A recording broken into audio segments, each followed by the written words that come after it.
Okay, we're back and we're continuing on with our C-more math programming example, showing a little bit of usage with the memory. But let's show an example of constructing a program with rehearsal.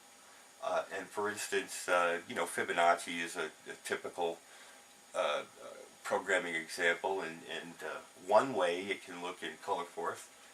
I've done several. But one way it can look in color forth is sort of like this. Now, we can turn on our math program, and we can say that Fibonacci series starts off with 0 plus 1 sum, and so that's 1, and then if we get the grand total, and then if we get the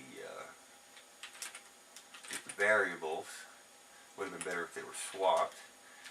So let's start off again. Let's start with 1 and 0 sum, and basically we get the same thing. If we get the grand total, we get 1.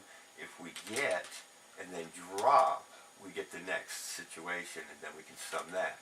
So, so you see, we've done a quick rehearsal of what our code looks like. It looks like get the set a sum, and then get the grand total. Get the current numbers in the stack, drop 1, and then add. And so so we can do that with we can show also an example of a for loop. So let's start that. We're going to have the word fib, newly defined in the dictionary, and it's going to be a for next loop. So we have a for and a next in there, and a return. And we're going to start off with 1 and 0 sum, and then what we want to do is to get the grand total, and then get the two variables, and then we're going to drop one of them, and then we're going to sum again.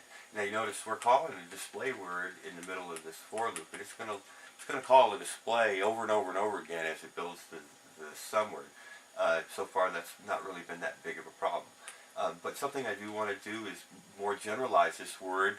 I'm going to use an if-then to zero protect this for loop. I don't want to feed a 0 to this for, but I do want to use 0 in my Fibonacci series because in fact I want to call this first situation in my 0th situation.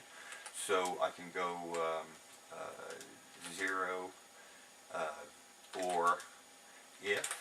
Now the sum will be on the stack. I'm sorry, I'm going to give the count of how many fibs I want to do, and I want to do this. So that means I need to pass that count through to the test. So I'm going to push it onto return stack, do this, and then I'm going to pop, and then I'm going to test it with 0 using or. Or will set the flags that if will test. It'll set the 0 flag if it's 0, and then if it's 0, it'll jump to then, and then we'll be here, and we want to drop the 0 like we did earlier. Drop. Okay, and then of course we want to put a return here, and then so if it's not 0, then that will get fed to 4, and this part of our word will execute. If it is 0, and then we'll just have already had this part of our word execute, and we'll drop the extra count. Okay, so now we can empty, clear, save if we want to load, and now I'll call 0 fib and see how that works. Okay, 1 plus 0 is 1. 1 fib is 2. Let's see, 40 fib. It's spelled right. Oh boy, 40. Clear 40 fib. So it's quite large. I don't think I can get much higher than 40 fib, maybe 41, 42 fib.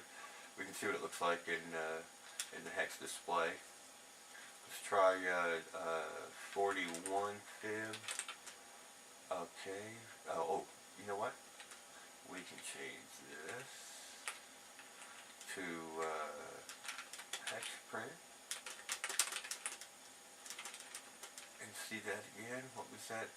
41 fib. Okay. And let's see. 42 fib. 43 fib. 44 fib. 45 fib.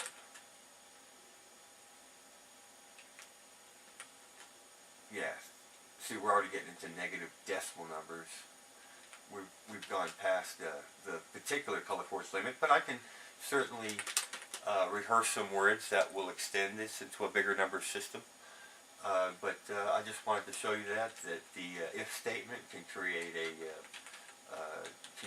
zero protection for for loops. And then also something else we could do is if we don't know what kind of sign we're going to send the for loop, we can absolutely protect it with absolute magnitude protection.